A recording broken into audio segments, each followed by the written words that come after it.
ભાવનગર નજીકના વર્તેજ રેલવે ફાટક નજીક આવેલ હઝરત રોશન જમીર સાઈં યાસીન બાપુનો 41મો ઉર્ષ શરીફ ઉજવાયો હતો।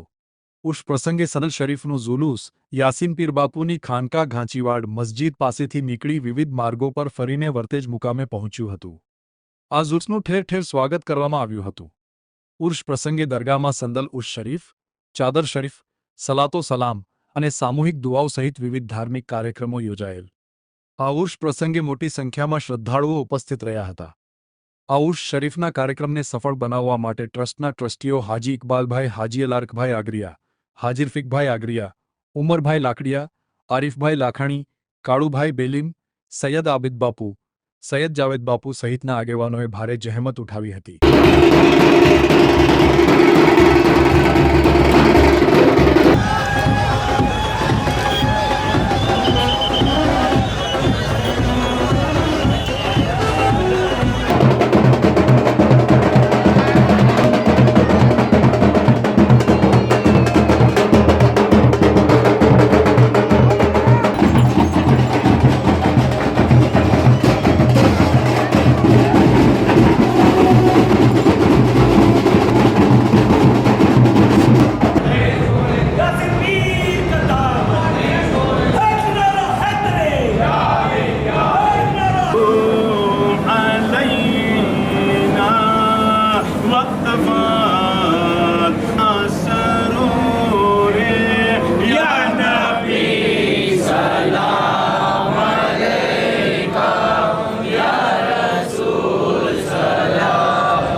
રેલવે ફાટક છે।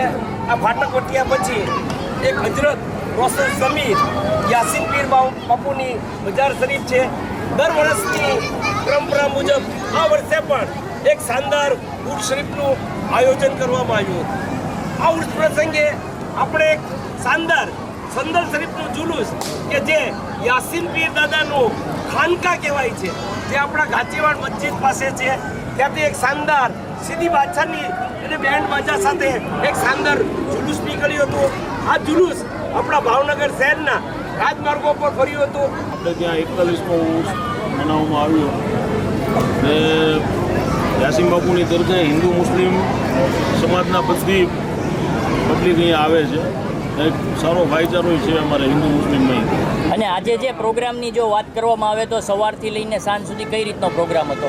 સવારે અમારે અહીંયા પહેલાં બચ્ચાઓનું કુરાન ખાનીનો એ પ્રોગ્રામ હોય છે, પછી એમને નિયાતને વિતરણ કરી બપોરે જમવાનું હોય છે આમ પબ્લિક માટે, ને એ પ્રોગ્રામ પૂરો થયા બાદ સાંજે નિયાતની અમારે તૈયારી હોય। આ વખતે અમે 45 દેગ નિયાત બનાવી છે, જેમાં તમામ હિન્દુ મુસ્લિમ ભાઈઓ ખાય નિયાત લઈ શકે એ ટાઈપની નિયાત બનાવવામાં આવે છે। ડ્રાયફ્રૂટનો જરદો અને વેજીટેબલ પુલાવ બનાવવામાં આવે છે।